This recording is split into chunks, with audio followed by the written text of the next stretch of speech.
Yes. Good morning. Good morning, sir. Good morning, students. Miranta mute cheskondi. And in Sir, good morning, today's sir. class, very good morning. Very good morning. Good morning. So in today's class, let us discuss about the.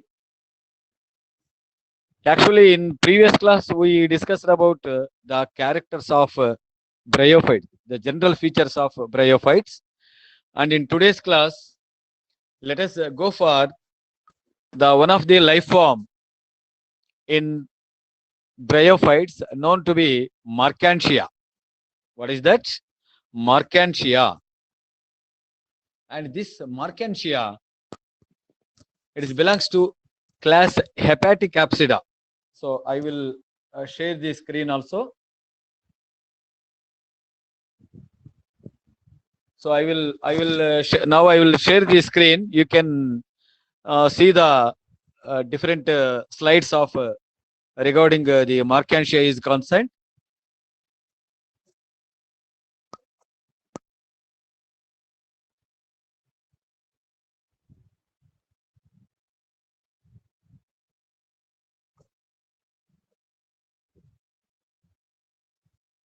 Okay, it is not possible. Why I don't know.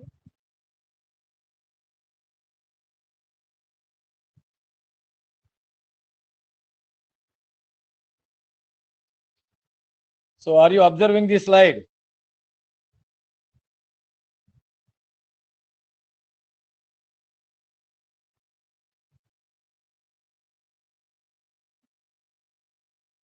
Okay. And in today's class, let us go for systematic position of the Markantia. Systematic position of the Markantia. And this Mark Markantia belongs to the division Bryophyta. Belongs to the division. 1 minute. I will show you. So are you observing the screen? Are you observing the screen? Yes, sir. Okay. You mute yourself. Okay. So right. The Markantia belongs to the division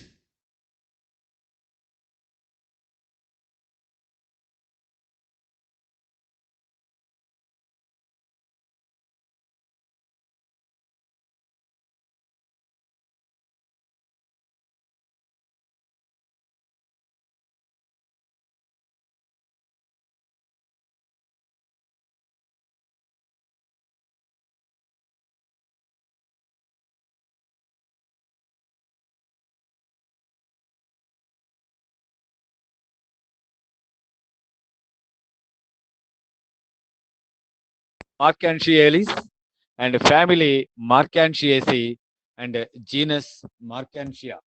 Genus Markantia. This genus Markantia includes about 65 species and which are distributed all over the world. And in India, this species is represented by only only 11 species. The genus Markantia, is represented by nearly only 11 species in India, which are reported from the Indian lands. And majority of the almost all the species of this Markantia are terrestrial, growing on moist, shady soils, moist, shady places, damp soils, moist rocks, and banks of streams. That means the species of the Markantia may be observed or they are present on the growing on moist shady places. చీకటిగా ఉండేటువంటి నీడగా ఉండేటువంటి damp soils మీద తేమగా ఉండేటువంటి moist racks మీద and slow running streams banks అంటే మెల్లగా ప్రవహిస్తున్నటువంటి చిన్న చిన్న నీటి ఏర్ల వద్ద అవి కనిపిస్తాయి. And very common Indian species are Markantia polymorpha, and Markantia palmata, and Markantia nepalensis, Markantia indica, and Markantia simlana. Markantia simlana. See, this is the vegetative structure of the Markantia plant. See, you are observing the green color and dichotomously branched structure. This is the vegetative structure of the Markantia plant. So normally, regarding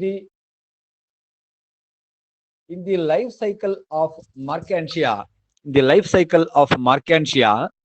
the dominant phase is gametophytic phase. The gametophytic generation is the dominating phase in the life cycle of the Bryophyta members, and this gametophytic plant is known to be gametophore. It is also called as gametophore.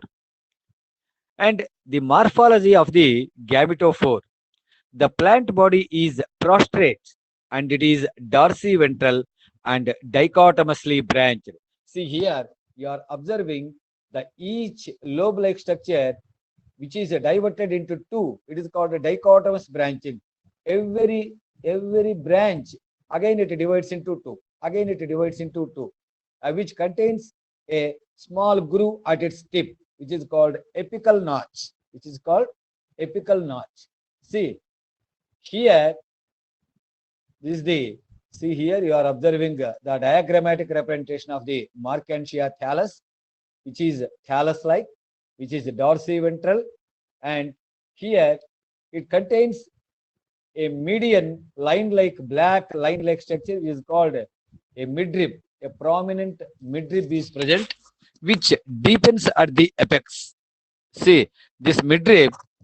So here you can say this is the midrib, which deepens at the tip. That means the deep groove is present, and this deep groove is known to be apical notch. It is called as apical notch. The deep groove at the tip of the each branch is known to be apical notch. And at the same time, you are observing some cup-like structures here, small cup-like structures which are called Gemma cups. And these Gemma cups, they are responsible for vegetative growth. They are responsible for vegetative growth. And the Gemma cups, they produce Gemma, and which are responsible for asexual reproduction. Asexual reproduction. And the sex organs are born on special upright branches known to be anthridiophore and archegoniophore. Anthridiophore and archegoniophore. See, this is the dorsal surface. What you have observed, actually already we came to know that the body of the Markantia is thalloid one.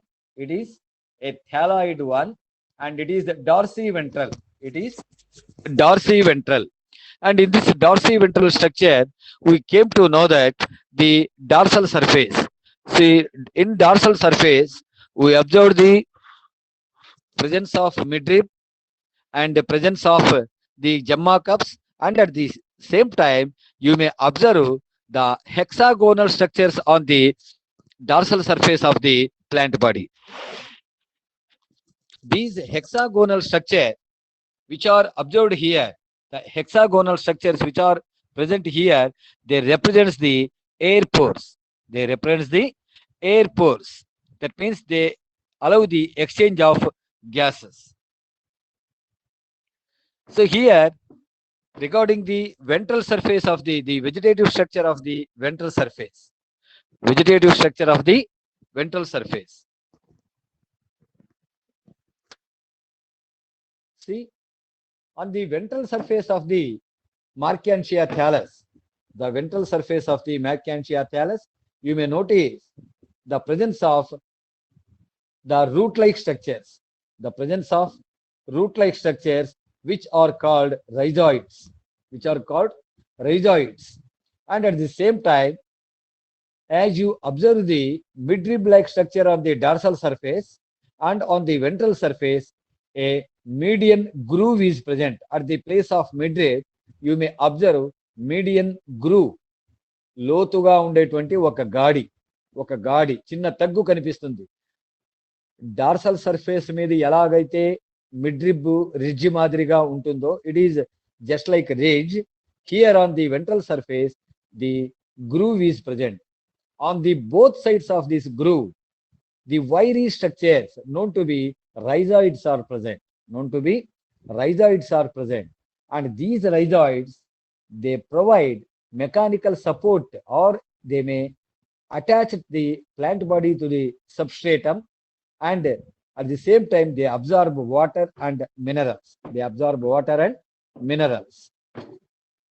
And apart from the rhizoids, on the ventral surface itself, on the either side of this groove, you may notice the scale-like structures.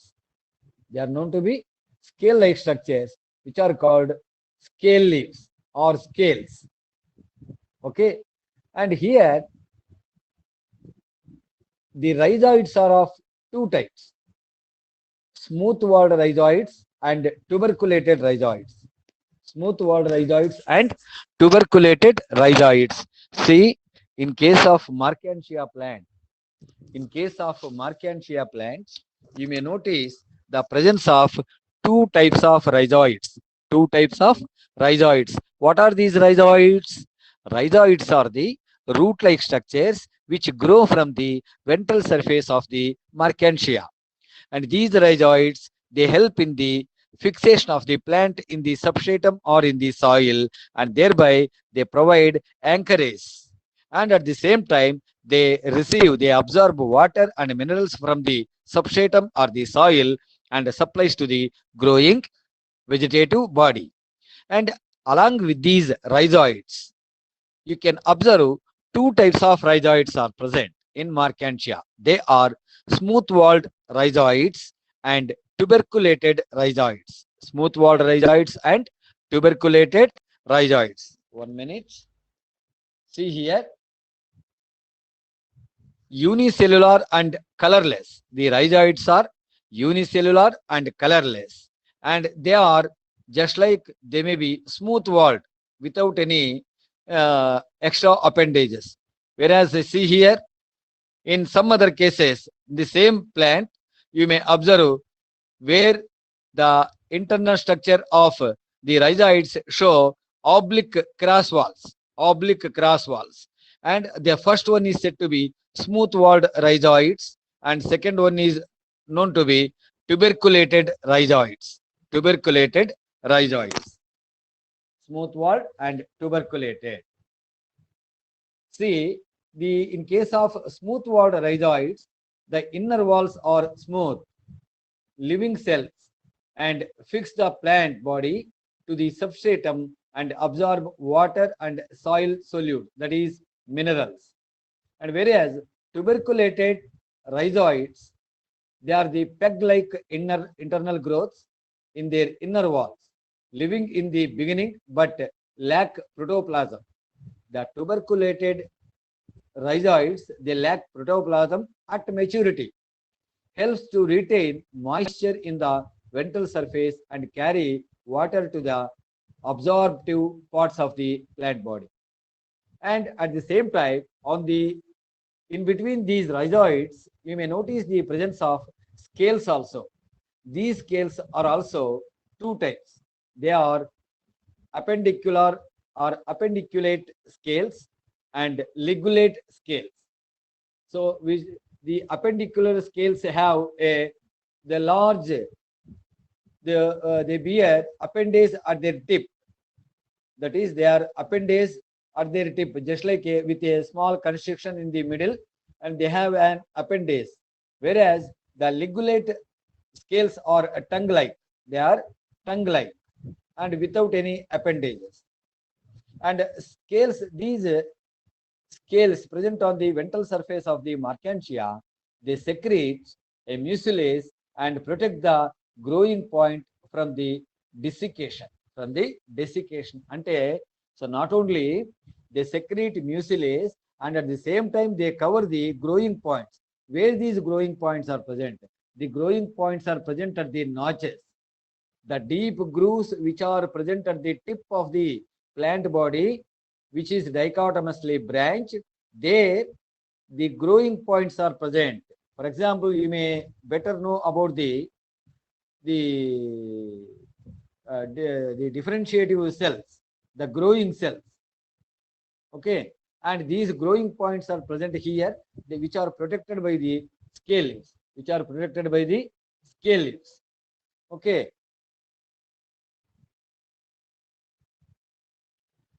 And you may notice the presence of, on the dorsal surface of the plant body, you may notice the presence of dot-like structures.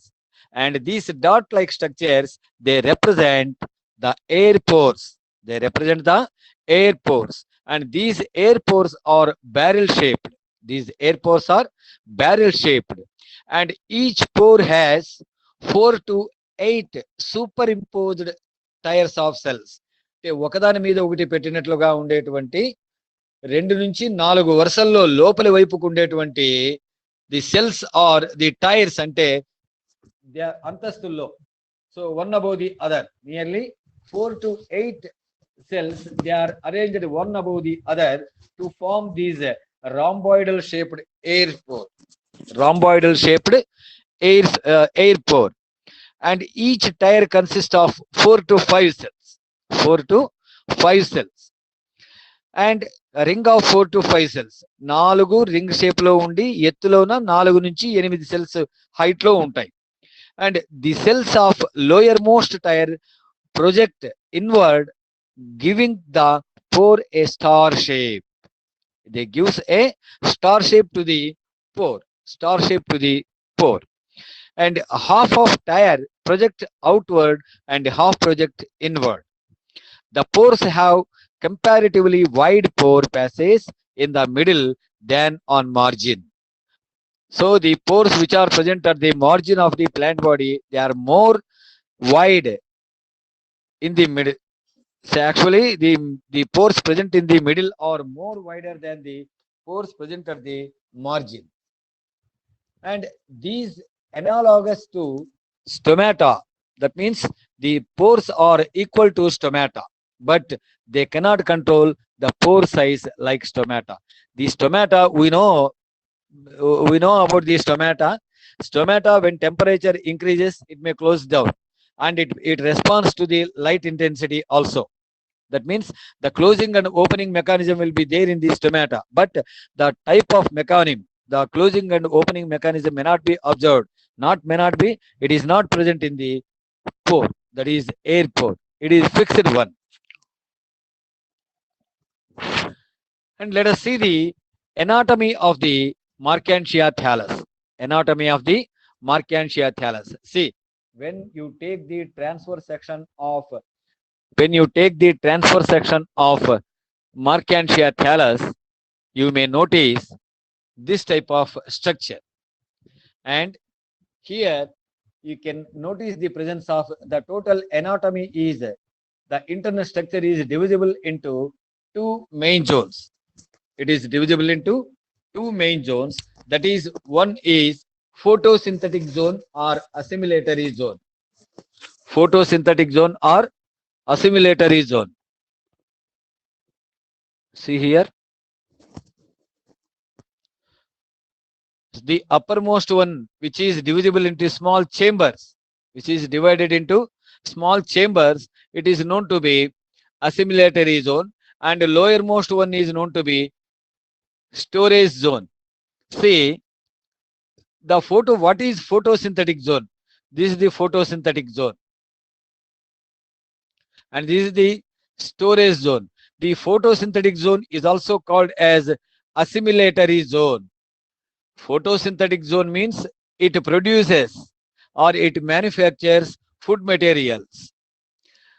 The photosynthetic zone, it lies just below the upper epidermis. That means in the anatomy, in the internal structure, in the transverse section of the Markantia thallus, it is divided into upper epidermis and lower epidermis. Upper epidermis and lower epidermis. The upper epidermis is made up of barrel-shaped, single-layered barrel-shaped cells, which may also provided with the chloroplast pigments. And see here, they are the air chambers. And below this upper epidermis, the area is divided into so many compartments which are known to be air chambers, air chambers. And these air chambers, all the air chambers, they contain filamentous structures. They contain the large air chambers separated by single layered partition wall, and which are uniform in shape and arranged in a horizontal row, and many number of photosynthetic filamentous structures, they are present in these air chambers, and these filaments are made up of chloroplast containing cells. The filamentous, the cells present in the filaments, they contain chloroplast pigments.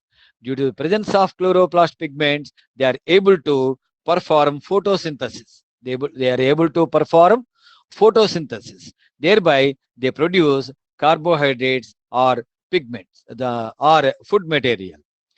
And the produced food will be stored in the lower portion of the plant body, which is made up of the parenchymatous cells, and where the food is stored, and which lies just below the photosynthetic zone. This is the storage zone. And here, the parenchymatous cells are compactly arranged without any intercellular spaces, which are polygonal in structure. Polygonal in structure. Okay. And the cells devoid of chloroplast, they did not contain any chlorophyll pigment and no intercellular spaces. The cells contain starch and protein granules. These cells, they contain starch and protein granules, that is carbohydrates and proteins. The storage region is thick in the center and tapers towards the edge. It is thick in the central region of the Mercantia thallus, and it is tapers when it moves towards the end, when it moves towards the edge. And the cells of midrib region are elongated with reticulate thickenings. They are the midrib region, they are elongated with reticulated thickenings. So then, see here, when you take the transfer section, the whole plant body appears like this. The whole plant body appears like this, and this is the already you observed the internal structure, which is divisible into upper photosynthetic zone and lower assimilatory zone. Lower assimilatory zone. Okay.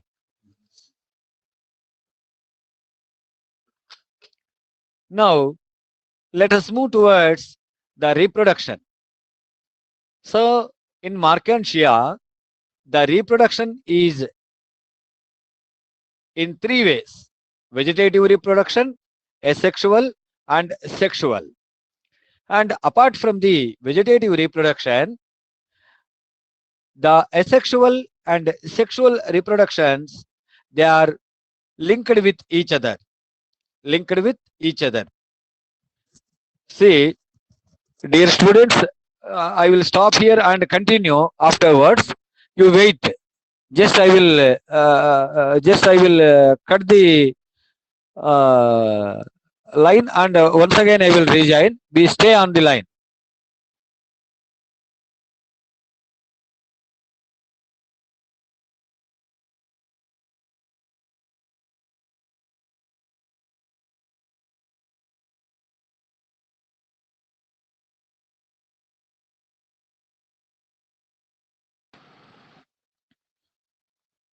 Hello.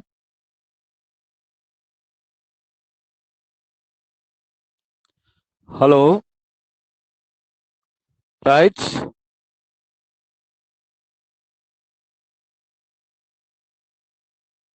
Game save only prepare. Okay okay okay okay stay on line ఇంకొక 20-25 minutes ఉంటుంది ఇది. So regarding the reproduction is concern here, apart from the, if we kept vegetative reproduction aside, in the life cycle of Markantia, the spore producing phase and gamete producing phase both are there, among which the gamete producing phase, that is called gametophytic generation, is a dominant one. And after this gametophytic generation, you may notice the occurrence of the sporophytic generation, and which is short living and which is dominated by the gametophytic generation. And these gametophytic generation and sporophytic generation, they come one after another. And the occurrence of these, all the alternating occurrence of these the gametophytic and sporophytic generations is known to be alternation of generations. Alternation of generations. And at the same time, in the life cycle of Markantia, regarding the physical appearance, the structure of gametophore, that is the gametophytic plant, is not resembles the sporophytic plant. Hence, the life cycle is also known to be heteromorphic alternation of generations. Heteromorphic alternation of generations. See, so let us see the vegetative reproduction in Markantia. So normally, in some of the cases, the vegetative propagation is done by means of the dead and decaying of the older parts. See here, you are observing the Markantia thallus. Markantia thallus, the older parts may be dead. They become death. Due to the death of the older parts, the younger apical regions, they may develop into new plant. They may develop into new plant. And at the same time, by adventitious branches, the vegetative propagation may also be occurred by means of adventitious branches. ఎందుకంతా cut అయిపోతున్నారు? Stay online. Okay, adventitious branches. Adventitious branches means in the growth of Markantia thallus, the lateral branches may appear, they may develop, and when these lateral branches are also called to be adventitious branches, when they gets detached from the mother plant, they develop into new Markantia plants, and which especially they develop from the ventral surface. They develop from the ventral surface. So another important feature regarding the asexual reproduction, the vegetative reproduction is by means of dead and decaying of the older parts and by means of the adventitious branches, and asexual reproduction is by means of Gemma. It is very important for 5 marks, 2 marks also. 5 marks and 2 marks. Sometimes it may be asked for 10 marks also. Explain the asexual reproduction in Markantia with the help of neat labeled diagrams. With the help of neat labeled diagrams. Okay. See here, already in the first, while we are observing the vegetative structure, we noticed that some of the cup-like structures, they are developing from the dorsal surface of the Markantia thallus. Dorsal surface of the Markantia thallus. And these cup-like structures are called Gemma cups. They are called Gemma cups. And these Gemma cups are multicellular. They are multicellular in nature and which may measure 2 mm into 3 mm. 2 mm into 3 mm. And they are the cupules. They are the cupules means cup shaped, present on dorsal surface along midrib region. Along midrib region. Sir క్లాస్లో ఉన్నాను sir please వస్తాను sir. So along with the midrib region. Margins are hyaline, that is the margins of these cup-like structure are hyaline, means colorless. They are hyaline, lobed, spiny or entire. And from floor of Gemma cup, many small, that means in the center of the Gemma cup, many number of small, stalked, discoid, biconvex gemma are arise. Many number of these biconvex structures are known to be gemma. They arise from the base of the gemma cup. This is the vertical section of the gemma cup. They arise from the base.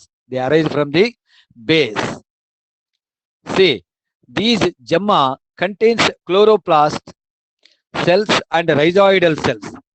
These gemma, they contain, some cells are very thick, and these thickened cells are two types which are known to be, and two types of cells are observed: rhizoidal cells, and you can say the chloroplast or chloronemal cells. Rhizoidal cells and chloronemal cells. And some mucilaginous hairs also arise from the gemma cups. Mucilaginous hairs also present, they are arise from the gemma cups. That means in between these gemma, you may notice the presence of some mucilaginous hairs, and which withhold the water and helps in the detachment of the gemma or the dispersal of the gemme. And gemme, on coming in contact with ground, or when they get detached from the gemma cup or from the mother plant, they germinate immediately.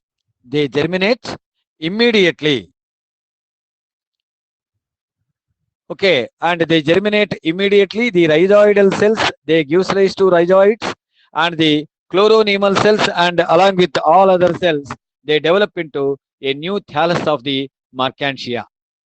And now the sexual reproduction of Marchantia. The sexual reproduction in Marchantia, it is done by means of two reproductive organs known to be antheridiophores and archegoniophores, where the male reproductive organ known to be antheridia develops on the antheridiophore, and archegonia develops on the archegoniophore. And Marchantia is a heterothallic or dioecious plant. It is a heterothallic one. That means both the reproductive organs, they develop on different thalli. That means male thallus is separate and female thallus is separate, or they may be developed in the same place, in the mosses only. The male thallus bears the antheridiophores, and female thallus bears the archegoniophores. They arise, that means these reproductive apparatus, they arise from the distal end of the thallus from growing point, and after their formation, growth of thallus will be ceased.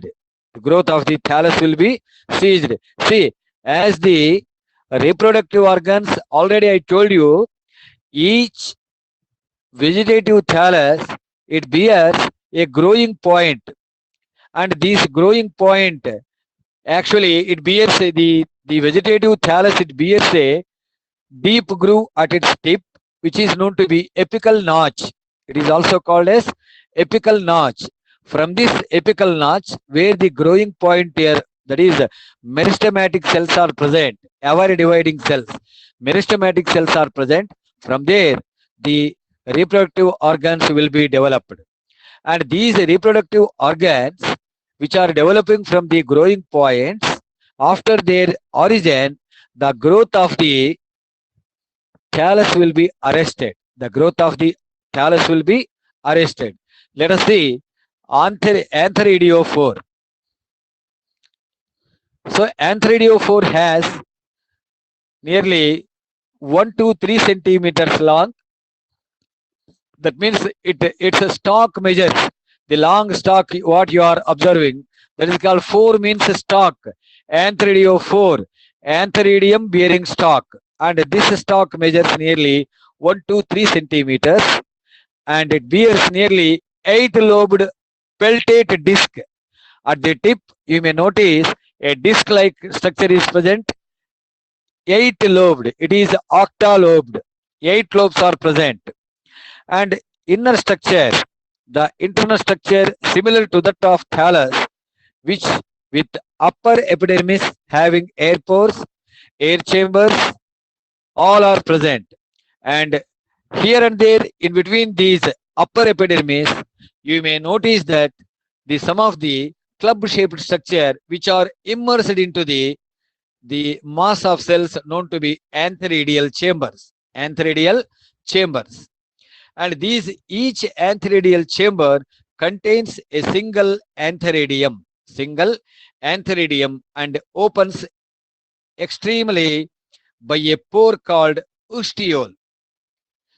That is, antheridia opens out in through a pore known to be ostiole, and each lobe antheridia arise acropetally.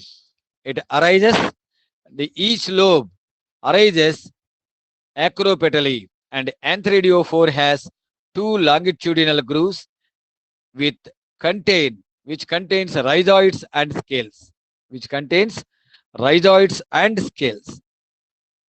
and this is the antheridium. This is the antheridium. See,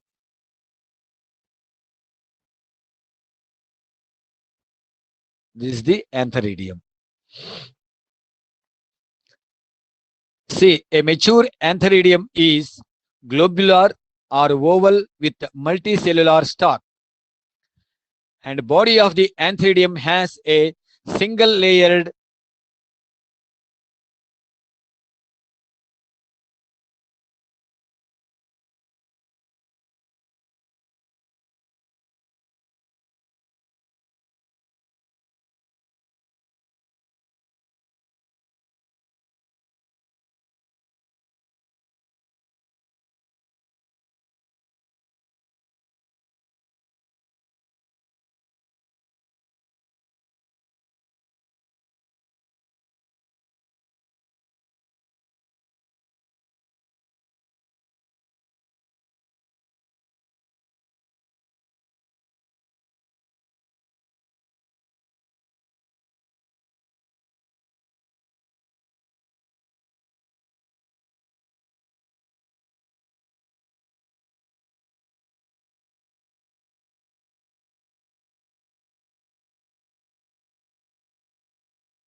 See, the dehiscence of Antheridium.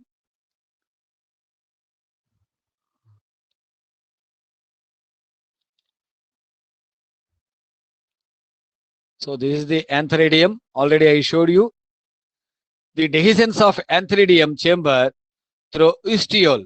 That means here the small nearly 4 to 6 lid cells are present, and when these lid cells are opened, so how they open? Actually, after the formation of these enterozoids here, along with some of the along with along with enterozoids, they creates a sort of pressure on the antheridial wall, and automatically it ruptures open. All the enterozoids will be liberated out. So some cells are the distal end disintegrates when they come in contact with water, and hence the antheridium ruptures. That means the sterile jacket layer cells are hygroscopic in nature. They are hygroscopic in nature. They respond to humidity. When they come in contact with water, they ruptures open. They rupture open and liberated out. They rupture open and liberated out. And antherozoids come out of ostiole like smoke column. That means they liberate in the form of a mass, so which appears like a smoke column and spread on the surface of antheridial disc, on the surface of the 8-lobed antheridial disc. And this antheridial disc, so actually, just imagine these plants, they are present in the water droplets, because without water there is no scope for the reaching of antherozoid towards the archegonium. Without water there is no question of the fertilization, the fusion of male and female gametes, antherozoids with egg, which is present in the archegonium. Okay, so let us stop here. In the next following class, let us go for the structure of archegonium and the mode of fertilization. Okay, so actually among 24 members, why the rest of the students are not at all coming? Subhash, Sir, Subhash, మిగతా sir, మీ friends, మిగతా వాళ్ళకి చెప్పండి. ఎన్నిసార్లు చెప్పినా 11 మంది 14 మంది attend అయితే, so ఇంకా 10 మంది పరిస్థితి ఏంటి? ఓకే, చెప్తాను సార్, ఫోన్ చేసి చెప్తాను. చెప్తాను సార్. చెప్పు నాన్న, చెప్పమా. Okay, okay sir. సార్ అది రైట్. ఇంపార్టెన్స్ క్వశ్చన్స్ లిస్ట్ పెడతానన్నారు, పెట్టేస్తారు. ఈరోజు టైప్ చేసినాను, ఇప్పుడు వాట్సాప్ లో పెడతానమ్మా. Okay sir, okay sir. Okay okay okay, okay, thank you sir. Right right.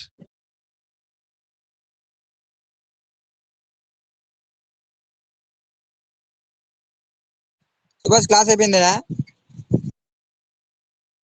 అయిపోయిందిరా సశా. ఏందో స్టార్ట్ చేయాలి. నువ్వు ఫస్ట్ బయటికి రారా నాయన. అయిపోయిందంట.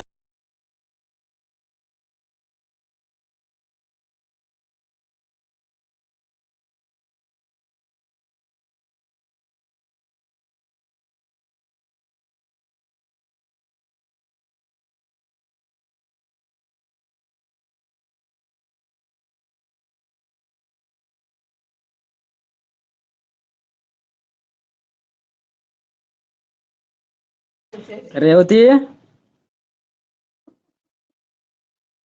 కరిష్మా, ఏ తేజ,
అంతే.